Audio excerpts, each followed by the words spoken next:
DJ Event Planner will change the way you manage and run your business. Streamline all of your procedures and software into one easy-to-manage system. DJ Event Planner, the ultimate online planning tool.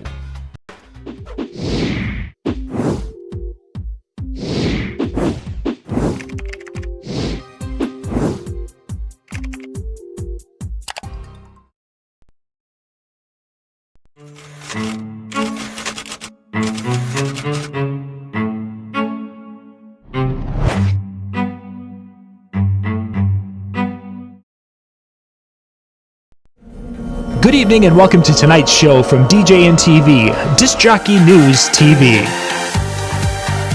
Tonight's show is brought to you by Electra Voice, DJ Event Planner, DJ Trivia, Odyssey Innovative Designs and Cases, NLFX Professional, Promo Only, and the DJNTV Insiders.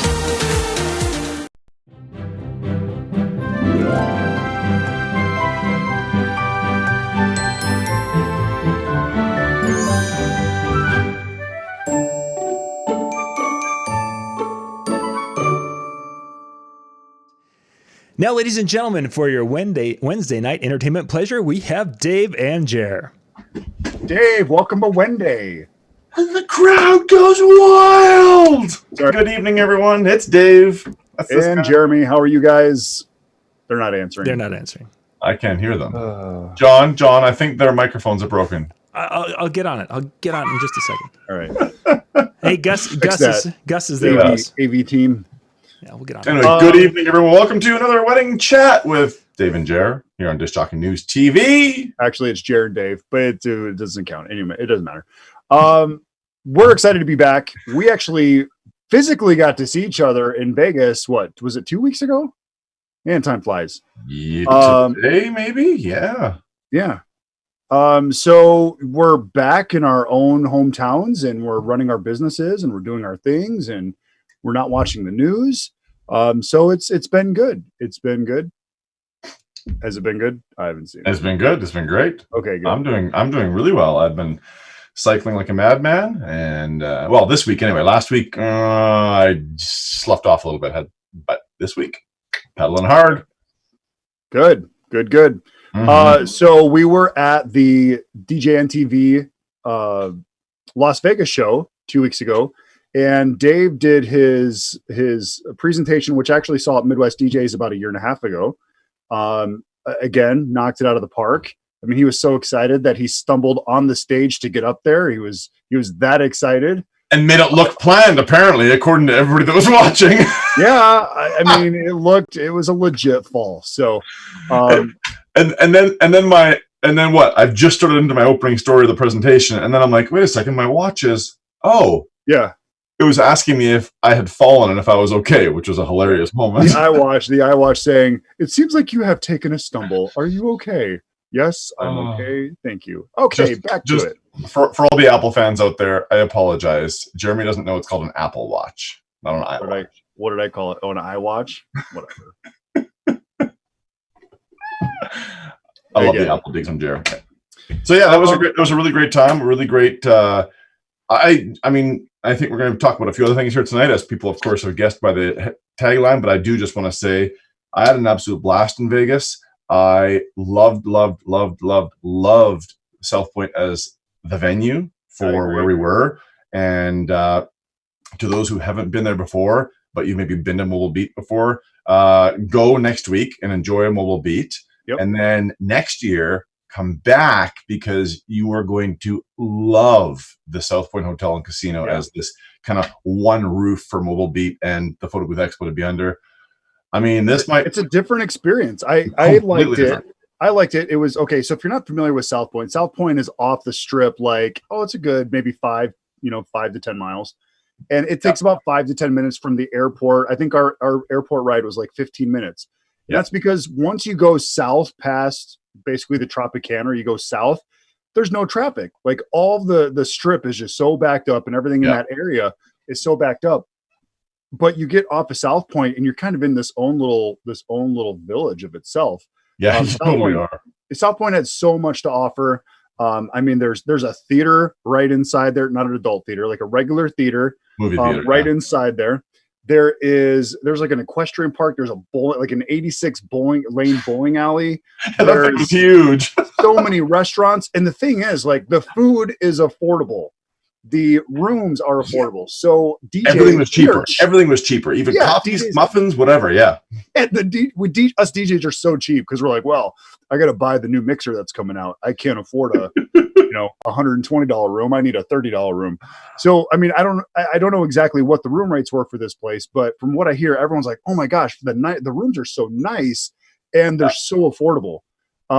That's one thing I really loved. I can tell you the one thing. And I think we're both on the same page with this. The one thing that was kind of a turnoff, or the one thing that I wasn't too fond of, was you could smell smoke a little bit more there than you could at some of those other places. And I think the places on the Strip have really kind of put that into consideration, and they put like these really nice ventilation systems in or whatever it was.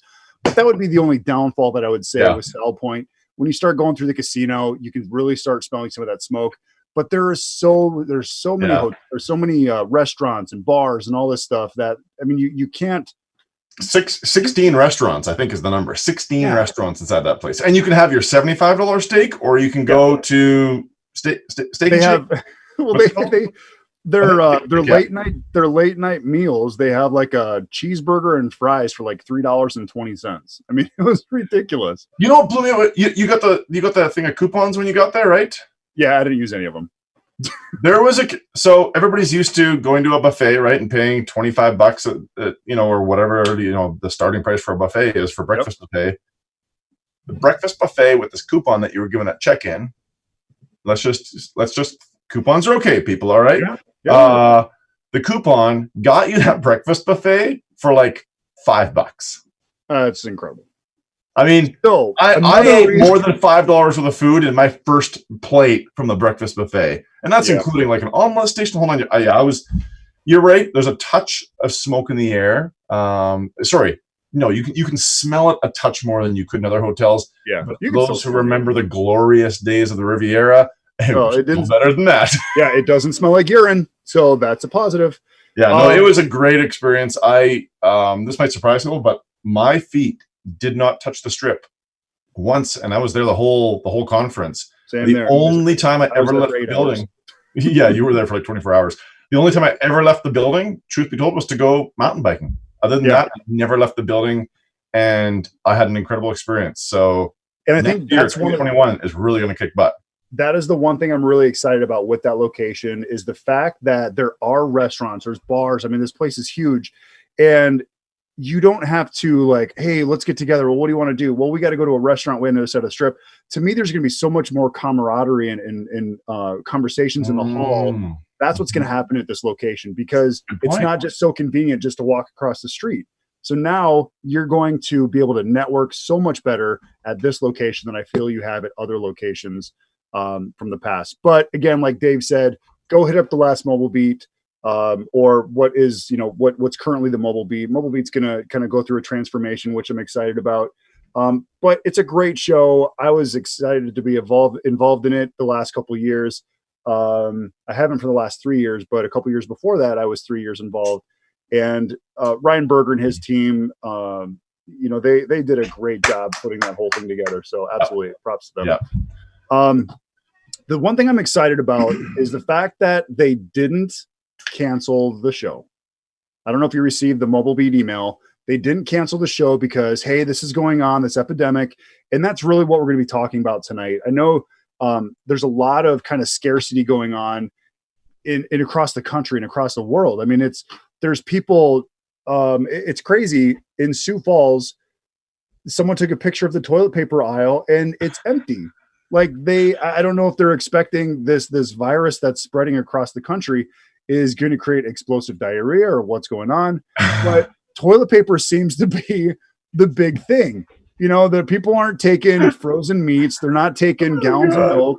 They're not taking jugs of water. It's toilet paper. People can't get enough toilet paper. But that's what we want to talk about is, we understand things happen, and people panic. But Mobile Beat understands that if you take precautions, you're smart about things, keep those things in mind when you're out networking and you're doing those things. But you don't have to cancel. You don't have to cancel the event world. You don't have to cancel a show because of some of these situations. Just be cautious of your surroundings and use common sense. So tell me your thoughts on this whole COVID-19 or whatever it is. I don't watch the news, so I couldn't even tell you what's happening. But well, I don't watch news either, but I do read news. I keep myself up to date there. I think it's really fascinating just watching people react to this. Yeah, that's what I'm having the most fun with.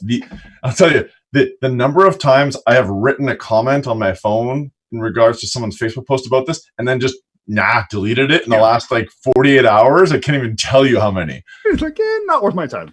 Yeah. I think it's really interesting how everybody's reacting to this. As I mentioned to you and John earlier, I wish more people would acknowledge one truth that I think is without question. The media is damned if they do and damned if they don't. Yeah. If the media doesn't tell us about something, y'all are up in arms that, hey, why weren't we informed? And then when they do, report on it quite extensively, when it is a big news, and then you say it's being overhyped. So you can't have your cake and eat it too, people. I think it's more people's internal reaction to things. I don't think it's actually as much external. I think it's people.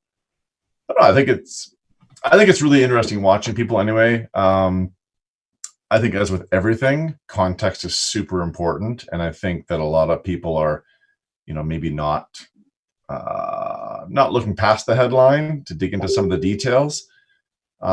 Is it a valid concern? Yeah, of course it is.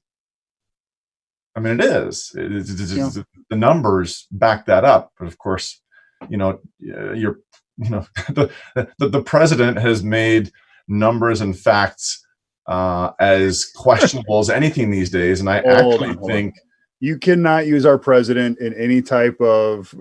I actually think that that the news wouldn't be making as big a deal about it 4 years ago as they are today, because it's election year. They rightly believe that a lot of people don't believe the media anymore because of this narrative that's been created. These two words, fake news, that didn't exist prior to 4 years ago. So I think that's making their job a lot more difficult in getting out accurate information. Well, okay, so here's the thing that I struggle with, and I've talked to a lot of Sioux Falls. Let the hate comments begin to me, by the way. What? Let the hate comments begin to me, by the way. Go ahead.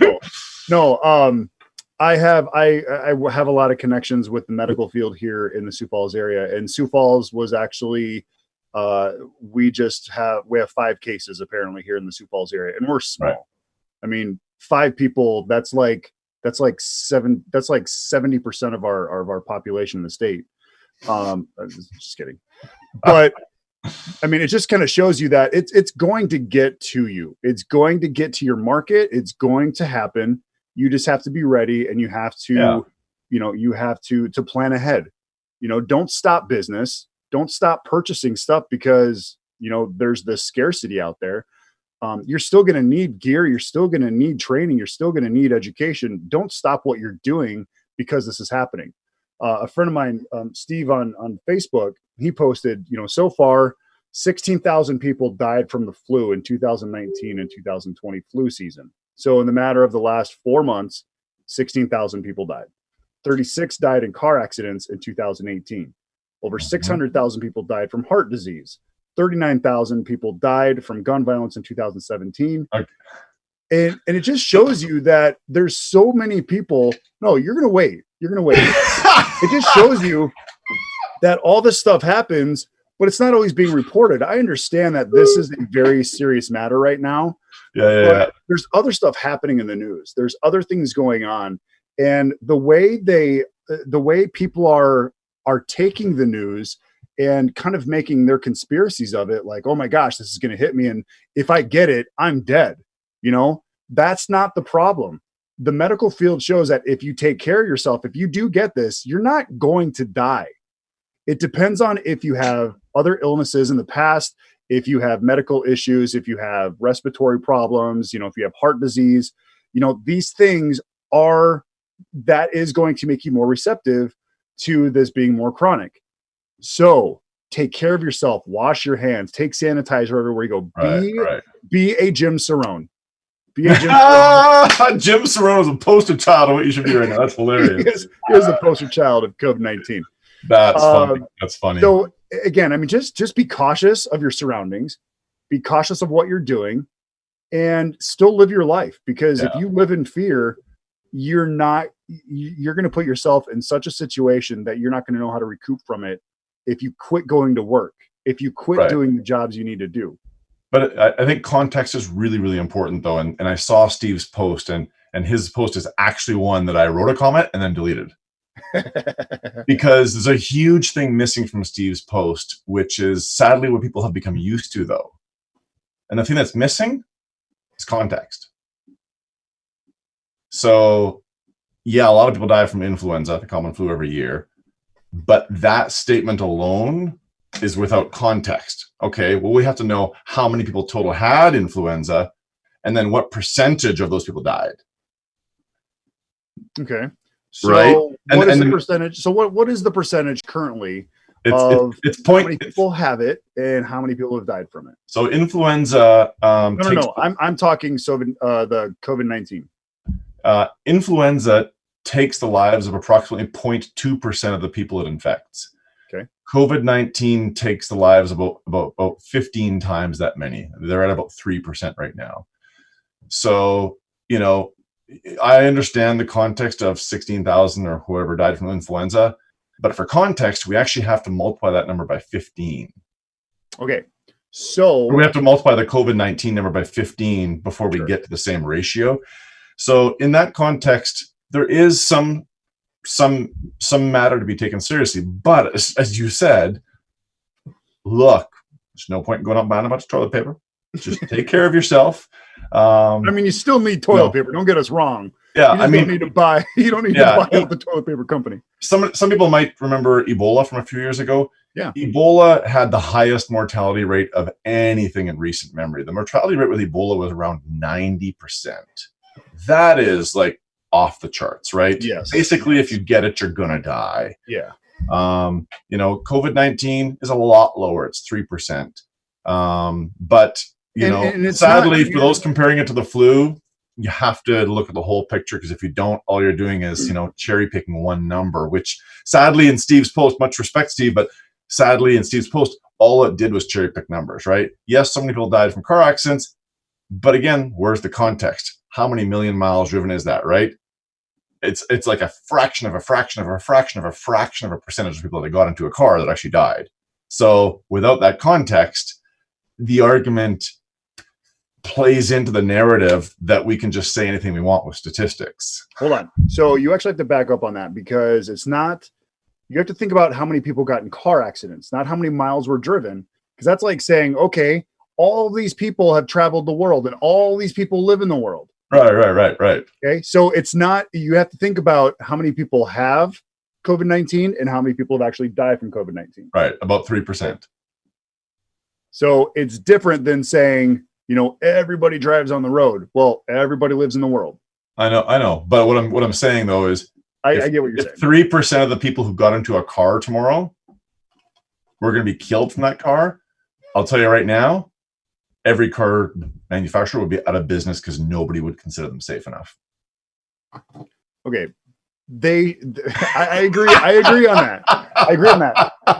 So I read something a couple years ago where they were like, if the motor companies would have predicted the amount of fatalities in vehicles that were going to happen in the future, the car companies would have been shut down. Like they never would have, that never would have happened. Oh yeah. Interesting. And so when you think about it, it's the same thing, like texting, texting and driving. Right. If they would have known that would have been so dangerous, they never would have actually created that. There would have been some other type of system or service. Yeah, there would have been some other type of system or service that you wouldn't actually been able to utilize your phone in a car, at a point where now you can put it into your Bluetooth and it'll automatically say, sorry, I can't talk to you right now. I'm in driving mode, that type of thing. So now it's like, okay, now we're backpedaling. This is way off topic. Anyway, okay. So here's what I want to kind of talk about. Again, there's so much panic, and we actually had our first email that just came to us. We had a wedding scheduled for the very beginning of April that just postponed to November. Okay, completely understand. At least they understand that this event still matters. This is a very important thing. This isn't just well, I guess we'll just cancel it and we'll go do this somewhere else. They understand that their family involvement is important. They understand that this is a reception and a ceremony to celebrate with their family and friends. So they didn't just cancel it. Now, I know there's a lot of talk with conferences canceling. And again, I'm glad Mobile Beat is sticking with it and, just using precautions. You can't stop living life. You can't stop doing what you do. So again, what we want you to think about when that call is going to come where they have to say, I have to postpone my wedding. You have to be flexible. You have to be understandable. This is a serious situation. I'm not saying, this isn't a threat. It's not serious.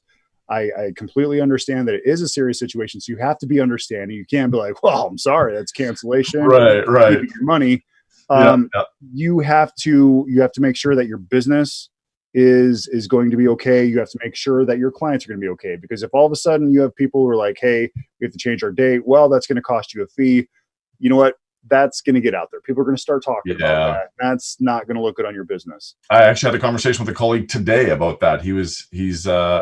One of his colleagues out in British Columbia has already had like 18 cancellations as a result of this because he lives in the Vancouver area and the Chinese population is just monstrous. It's just a very, very heavy Chinese population and most of them very affluent as well. So when they have weddings, they're big weddings and there are a lot of people coming over from China, and he's had something like his buddy has had like 18 cancellations. And we were talking about, what does your contract say? And I said, you know what, at this point, I would implore DJs that it really doesn't matter what your contract says. Yeah. Airlines are taking it on the nose for this, Airbnb, I mean, they're all doing, look, you can make changes without fees. I think this is all something we just have to go through. Yep. Everybody loves a hyper-connected world, and the fact that I can jump on a plane and be in Istanbul tomorrow. This is all something we take for granted, but I think it's very easy for us to forget that with that convenience is going to come the occasional upheaval like this. Yeah. It's just a fact of life. The world's a very small place. Whether you like that or not, there is nothing you can do about that anymore, and it's just going to get smaller. So, I mean, really, Jeremy, I think you could probably speak to this more than I could. This really comes down to more long-term and better business planning too, because those who have put, solid foundations into place when it comes to their business, and most importantly, the fiscal management of that business, they probably have buffers built in to weather these storms. Because for anybody thinking you're going to remain self-employed and it's going to be this glorious storm-free life of just, smooth, you're living in a world that doesn't exist. Dave, I think this is probably the biggest thing that we've ever agreed on. I was going to say pretty much those exact words. If you have not set up a business plan to prepare yourself for a situation like this, then you are not running your business correctly. You are not running a business. You're running a hobby. And which to be clear is fine for a lot of people. A lot of people do this just for a hobby. Keep that in mind. Okay. No, I get it. I just, this is such a great business. And it is. People should look at this more than just a hobby. They should. It should be a career. But anyways, that's not the point here. Sorry. But I completely agree. We have planned financially. We've planned with our staff. We've planned for something like this, even though we had no clue that this was going to be the situation. Think about all of the, when cattle farmers, when the mad cow disease was going on, they're like, well, we can't sell our cattle and we got to kill our cattle and we got to do this. Right. Think about the lettuce companies when romaine lettuce is like outlawed because of E. coli. I mean, all this stuff happens. And you know what? it's going to happen again. This is going to happen again. If you do not use this as a learning tool, you are not running your business correct. Right. You need to learn from the situation, whether it's going to hit you or not, or when it's going to hit you. Yeah. Okay. So if it's not in your area, again, it's going to happen. And so how do you not panic, and how do you keep your clients? So again, I have an email that just came in that said, hey, we're going to postpone.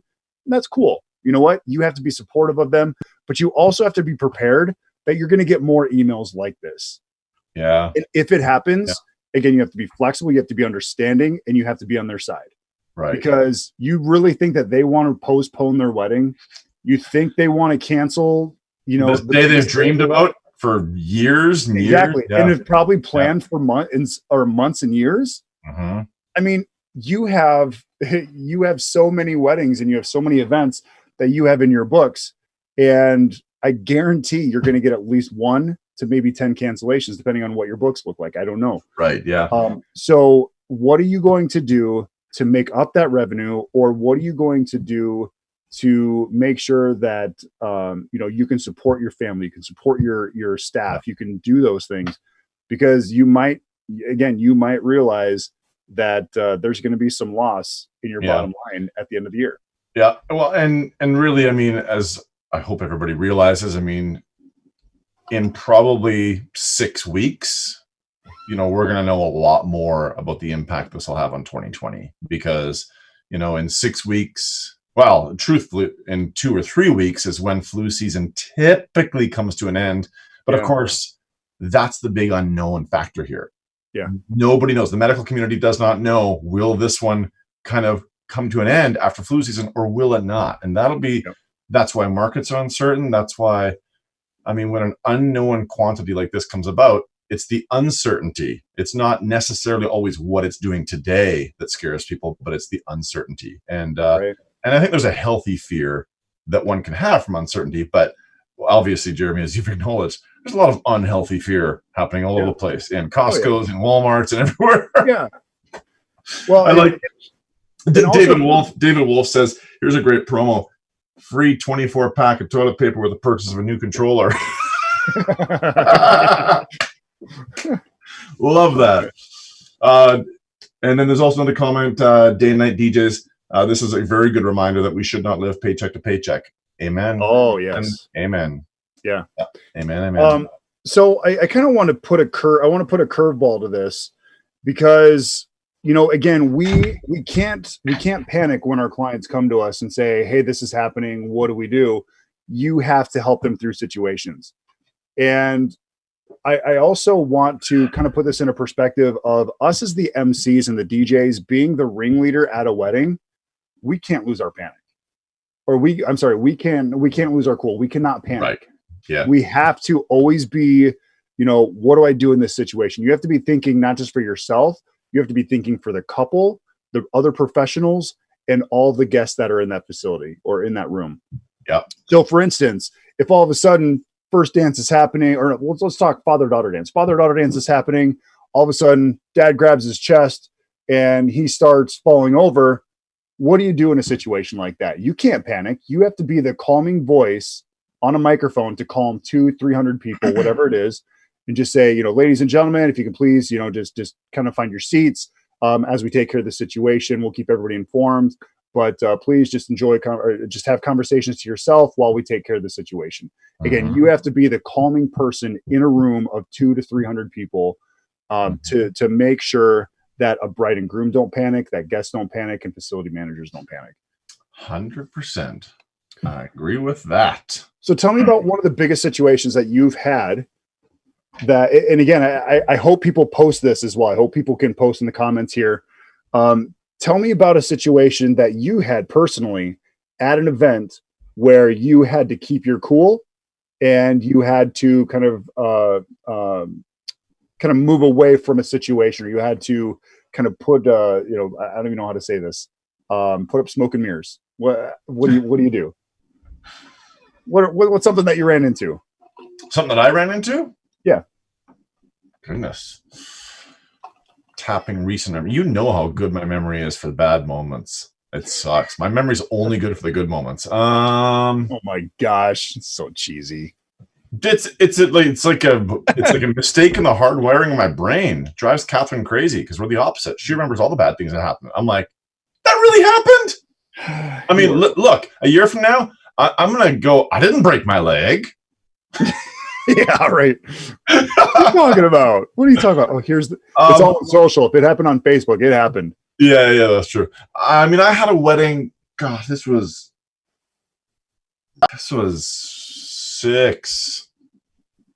7 years ago, probably, where I don't remember who it was. I think it was an aunt, maybe, or something like that, who did have. I don't remember if it was cardiac arrest or what exactly took place, but yeah, it was one of those situations where actually. Hold on. No, let's go more recent. All right, we found the dark side of Dave. Here we go. Well, this isn't exactly a dark side, but I had a party a couple months ago where, and I've done this party for many, many years in a row, about, anywhere between 500 and 600 people attended. It's a great time. Massive dance crowd, really fun group of people. Anyway, one guy had a little too much to drink that night.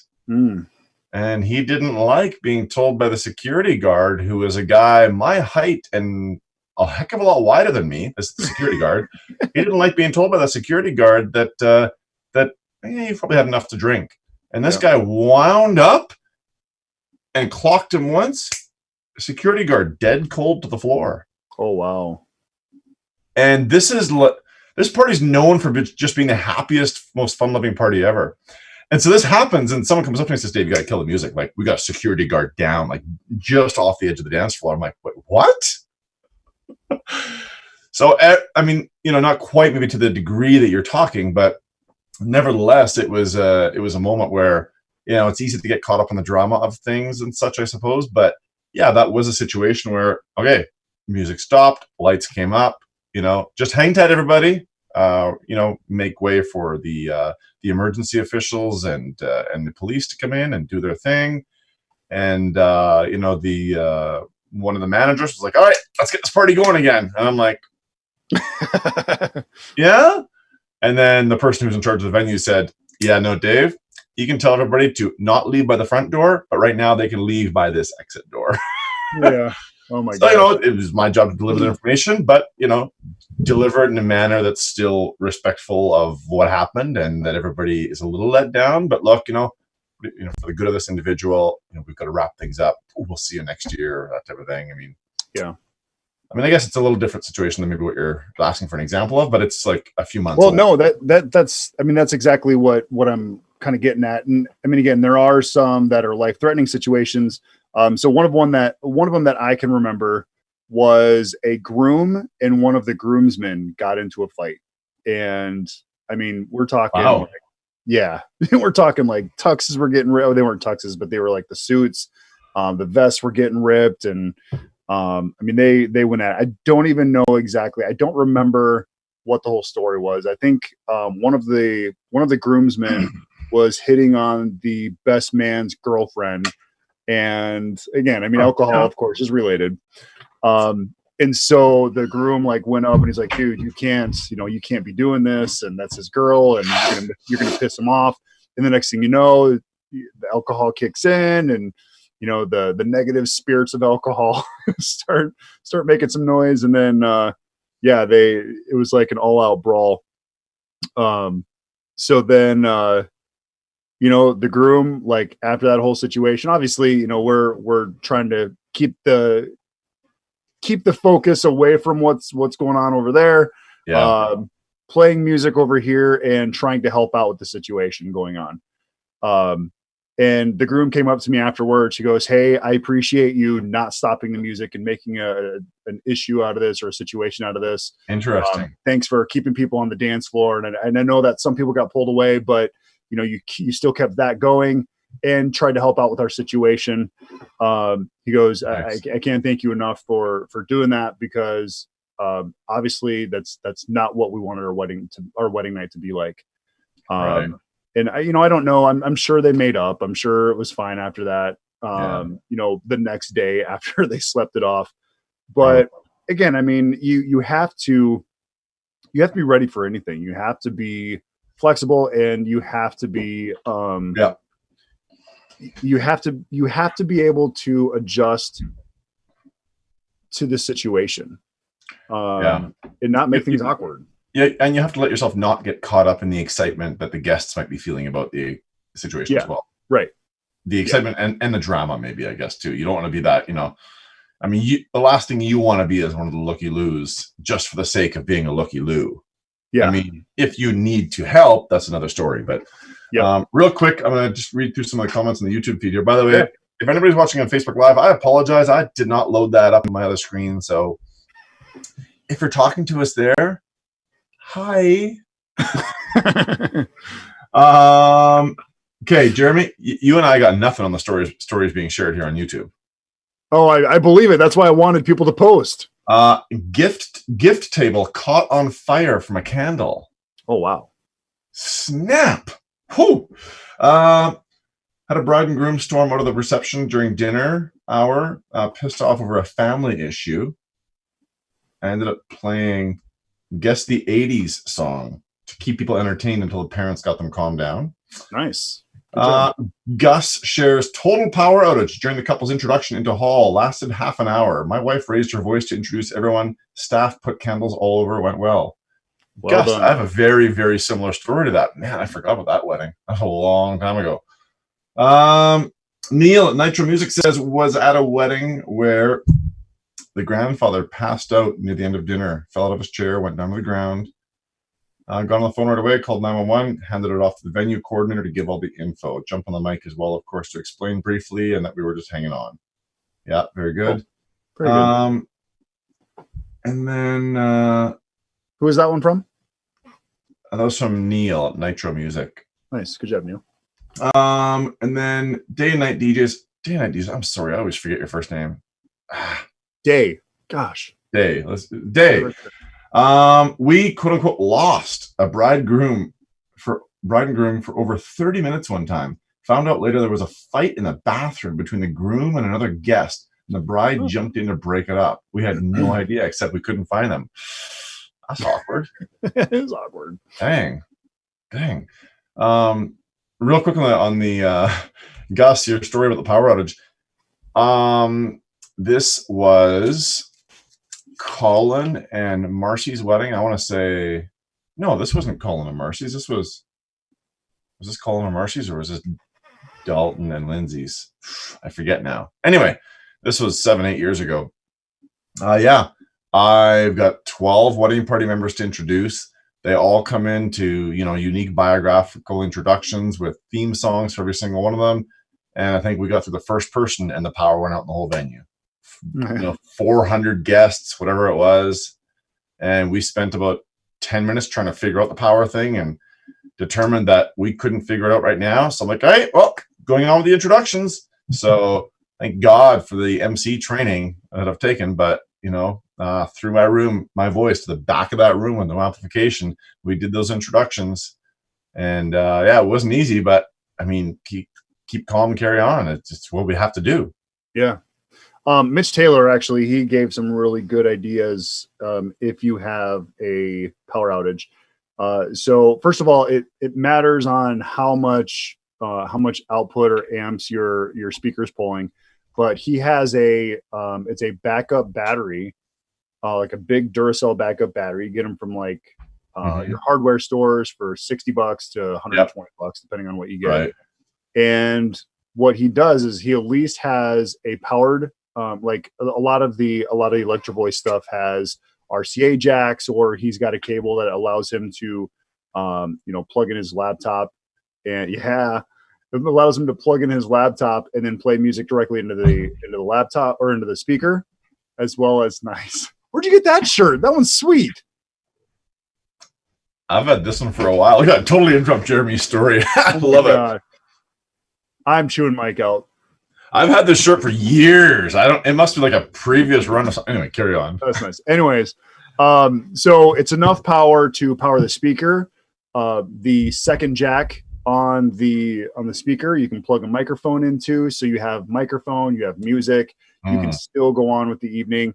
And then also think about if your, the lights go out, a lot of the battery powered stuff that we have now, if the lights go out and or the electricity goes off, you still have uplighting that's battery powered. Yeah, I had that happen once. It's like a huge advantage. So, I mean, really, you're not out anything. You're actually kind of creating a really cool ambiance at that point. You have the music, you still have the microphone, dinner can go on. Is the dance going to happen, or did it happen during the dance? There might be some transition time that you need to kind of think about. And I've had before I started really carrying backup equipment, I had a laptop that froze up one time. No, it was not a Mac.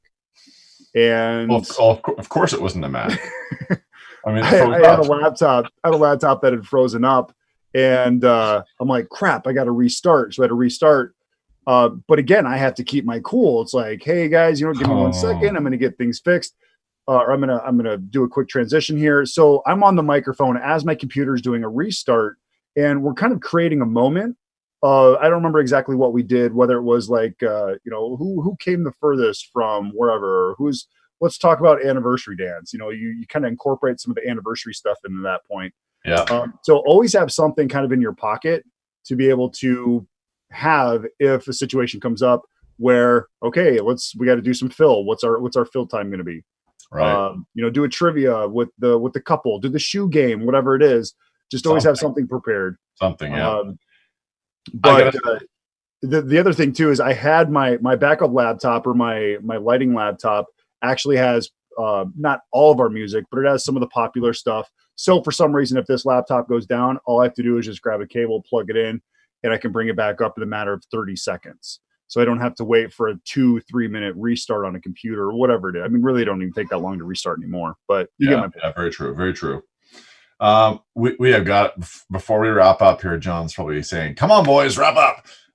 Holy, this one goes to David Wolf. Let's hear it. During the cake cutting, the bride spears cake on the groom when feeding him. I'm guessing maybe poked him with the knife or the fork or something like that. Groom decides to do the same thing to the bride using the spatula, not realizing it was serrated. Cut the bride's chin, bleeding down her dress. Oh my gosh.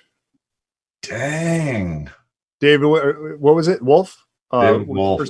David Wolf. David, you win DJNTV swag. Please send that to him, John. Get his address. And that is probably the winner out of all of the people that that's rough. Yeah. Oh, wow. Man. I will just echo your wireless uplight comment, though. I mean, really, we should all start, one more benefit to booking my wireless uplighting system, folks, is look, if the power goes out, because you never know, it could be a storm. Yeah. Don't worry. I got you covered. And you know what? Normally, that sells for $500, but I include it for free with my uplighting. There you go. Package is sold.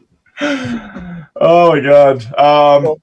Anyway, to circle back to everything that's going on, certainly be empathetic with those who are, potentially thinking of postponing their events. Don't get absorbed by the hype. Don't buy into the hype per se. Don't let the sensationalism of some of the news channels out there, be your guiding light through this. Just keep a cool look at things logically. This will at some point pass, but it may very well likely get worse before it gets better. So just absolutely, and be understanding with your couples, be understanding with your clients, whatever it is, because if you were in their situation, you would want someone to be just as flexible. Yeah, 100%. And look, we may all have to just acknowledge that this might not be a year of 20% growth. In fact, maybe this is going to be a year of contraction instead. You know what? But it's a great year to learn. That's fine. Yep. You're going to learn from the situation. You're going to learn, and your family's going to have food, and let's just kind of think about the important things. By the way, his name is John. Jeremy, don't let me forget that. Day and Night DJs, it's John. Thank you, John. John Young. Wait. Is John Young here? Yes, I am, and it's not me. Oh, John, who's watching, says, "Wrap it up, boys. I got to go buy some more toilet paper." Awesome. Thanks everyone for being here. Thank you guys. Thanks for watching, and we'll see you next time. Cheerio.